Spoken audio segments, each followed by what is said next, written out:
पिछले 15 साल का जो सूखा हुआ है उन्हीं की वजह से है।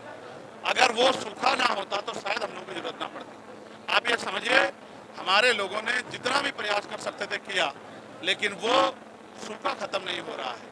वो सूखा उत्तर प्रदेश में तो इस बार लोकसभा में भी दिख गया कि जनता किस तरफ है। जनता आज़ाद समाज पार्टी के रूप में इस वृक्ष को, इस पेड़ को वृक्ष बनाना चाहती है और इसकी छांव में अपने अधिकारों की रक्षा करना चाहती है। वो ये जानते हैं, लोग भी ये समझ रहे हैं कि 4.5 साल जब उन पर अन्याय होता है, जुल्म जाती होती है, सरकार की गलत नीतियों के खिलाफ अगर कोई लड़ता है तो आज़ाद समाज पार्टी लड़ती है। तो आज़ाद समाज पार्टी को ताकत देके उनको अपना और आने वाले अपनी नस्लों का भविष्य सुधारना है और मान सम्मान का जीवन प्राप्त करना है। आप अखबार उठा के देखो, रोज खबर आती है कि बहन बेटियों पे बलात्कार हो रहे हैं, रोज खबर आती है कि गरीबों की जमीन छीनी जा रही है, रोज खबर आती है कि लोगों को मार के लटकाया जा रहा है और वो परिवार ही सड़कों पे आंदोलन करते घूम रहे, कोई सुनने वाला नहीं है। ये तब हो रहा है, उस सरकार के संरक्षण में हो रहा है जो सरकार ये वादा करती है कि हमारी कानून व्यवस्था बहुत अच्छी है। कानून व्यवस्था बहुत बुरी है और जनता इस जंगल राज से मुक्ति चाहती है, वो मुक्ति का विकल्प चाहती है। और आज़ाद समाज पार्टी एक ऐसा दल है जो सभी को साथ लेकर चल रहा है। इसलिए मेरा विश्वास है कार्यकर्ताओं की मेहनत संघर्ष से आज़ाद समाज पार्टी ताकतवर होकर उत्तर प्रदेश की सत्ता में आएगी और 403 विधानसभाओं पे हमारा ये जो संघर्ष है वो तेज़ी से आगे बढ़ेगा। अगले 1.5 साल में हम अपने बूथ सेक्टर विधानसभा कमेटी को मजबूत करके विधानसभा की तैयारी को मजबूती से आगे बढ़ाएंगे। जनता से गठबंधन बहुत मजबूत है, जनता को वोट देनी है। पार्टियों का गठबंधन तो टूटता रहता है, पार्टियों के चक्कर में नहीं पड़ना है, जनता के हितों की रक्षा करनी है। आज़ाद समाज पार्टी लोगों के बीच में पहुंच रही है। एक तरफ वो दल हैं जो पैसों के आधार पर आगे बढ़ रहे हैं, दूसरी तरफ मेहनत करने वाले दल हैं जो जनता के मुद्दों को लेकर आगे बढ़ रहे हैं। आज शिक्षा के नाम पे बाजारीकरण उत्तर प्रदेश में हो रहा है, नहीं हो रहा है। प्राइवेट स्कूल किस तरह से लोगों की खाल खींच रहे हैं। हर साल नया सिलेबस देते हैं, सिलेबस के लिए दुकान बताते हैं कि वहीं से किताबें मिलेगी, फीस अपने आप तय करते हैं। गरीब अभिभावक परेशान हैं, सरकार ने कोई सुध नहीं दी। अस्पतालों में किस तरह की चोर बाजारी हो रही है, गरीबों की जेब काटी जा रही है, ये भी किसी से छिपाव नहीं है। थानों से लेकर सरकारी दफ्तरों में रोज अधिकारी कर्मचारी पकड़े जा रहे हैं रिश्वत लेते हुए। जनता सड़कों पे आने को मजबूर है, सुसाइड कर रही है। किसान परेशान है, समय पे डीपी नहीं मिलता, समय पे जो है यूरिया नहीं मिलता और उसके दाम भी सरकार तय कर रही है और उसका जो संख्या है उसमें भी कटौती कर रही है। चारों तरफ से बुरा हाल है।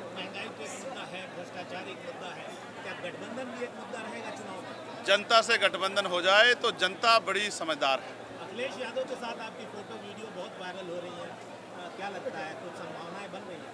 मैं ये समझता हूँ कि आपका भी ध्यान जनता के मुद्दों पर कम है। मुझे अच्छा लगता अगर आप सरकार की नाकामी से जुड़े सवाल पूछते, मैं उन पर आपको बताता कि सरकार को क्या करना चाहिए था। आप ही मुझे बताओ, अंतर्राष्ट्रीय स्तर पे बात करते हैं, क्या पहलगांव हमले के बाद, ऑपरेशन सिंदूर के बाद जब सीज फायर हो गई तो क्या लगातार हमारे सेना के जवानों की जान नहीं जा रही है, क्या शहादत नहीं हो रही? क्या बिहार के 3 लालों को शहादत जो है, इम्तियाज साहब को, राम प्रसाद बाबू को, मनीष कुमार को जो है 14 तारीख को गोली नहीं लगी क्या? तो ये कैसा सीज फायर है? हम इतने कमजोर हो गए क्या, कितने मुट्ठी भर के देश से जो है डर बैठे?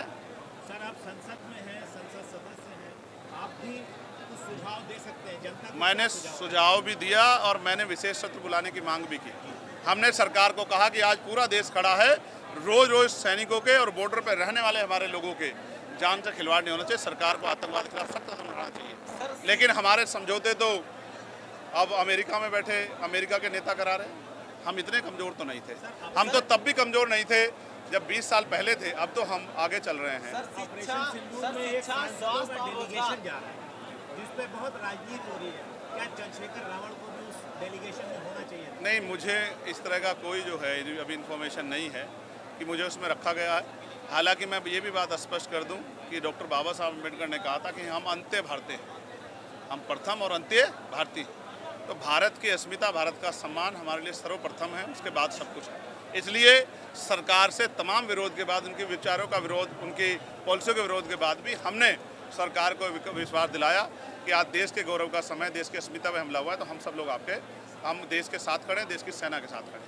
सर, सेना को लेकर जो जाति और धर्म के मामले मैं इससे सहमत नहीं हूँ। सेना की कोई जाति नहीं होती, सेना का कोई धर्म नहीं होता। इस तरह से हम सेना का अपमान हमें जाने में नहीं करना चाहिए। सेना के जवान हैं और उन पे हमें गर्व है क्योंकि वो वहाँ लड़ रहे हैं। इसी वजह से हम यहाँ सुकून से बैठ के मीडिया से बात कर रहे सर हैं। शिक्षा, स्वास्थ्य, रोजगार पर ना तो पक्ष बात करना चाहता है ना विपक्ष बात करना चाहता है, इस पे क्या कहेंगे? हम तो लगातार पार्लियामेंट में बात कर रहे हैं। हमने एजुकेशन पॉलिसी बताई कैसे होनी चाहिए और हमने हेल्थ पॉलिसी बताई जिससे गरीबों की जेब नहीं कटेगी और सबको अच्छा इलाज और अच्छी एजुकेशन व्यवस्था होगी। हमने तो पार्लियामेंट में बात रखी है, लेकिन सरकार उस पॉलिसी को लागू नहीं करेगी जिससे जनता को फायदा हो। सरकार उस पॉलिसी को लागू करेगी जिससे पूंजीपतियों को फायदा हो। सर, संसद जो डेलीगेशन जा रहा है उसमें शशि थरूर के नाम के जो सबसे आगे आ गया है उसको लेकर कांग्रेस लगातार विरोध कर रही है। यार मैं आज़ाद समाज पार्टी के विषय से ये कह रहा हूँ कि सरकार ने केंद्रीय जनगणना की बात की है, उसकी टाइमलाइन भी तय कर दें, डेडलाइन भी तय कर दें तो ज़्यादा अच्छा हो जाएगा, वरना ये चुनावी जमला हो जाएगा और चुनावी जमले के बाद सरकार को जनता के गुस्से से, आक्रोश से जो है रूबरू होना पड़ेगा। सर बीजेपी सरकार जिला त्रिस्तरीय पंचायत चुनाव और जो विधानसभा चुनाव होगा, आजाद समाज पार्टी क्या सारी सीटों पे अपने चुनाव लड़ाएगी या जिला पंचायत का चुनाव आज़ाद समाज पार्टी अपने बलबूते पे त्रिस्तरीय पंचायत चुनाव अपने बलबूते पे लड़ेगी और बाकी के फैसले पार्टी के होंगे। लेकिन मैं आपको ये पूछना चाहता हूँ और बताना चाहता हूँ, गाजीपुर की सड़कें मैंने आज देखी, क्या आप ईमानदारी से बताइए क्या गाजीपुर की सड़कें इस सरकार के झूठ का खुलासा करती है नहीं करती? क्या हाल है गाजीपुर का? गंदगी की क्या हाल है? पानी की व्यवस्था क्या हाल है? आप बताइए क्या गाजीपुर की सड़कों के लिए मुख्यमंत्री जवाबदेह हैं या नहीं है? केंद्र की सरकार जो नेशनल हाईवे बनाती है उससे तो हम लोग सवाल वहाँ पार्लियामेंट में करते हैं, लेकिन राज्य सरकार जो है जो बड़े बड़े वादे करती है, पीठ ठोकती है, तो मुख्यमंत्री जवाब देगी गाजीपुर विकास से छूता क्यों है?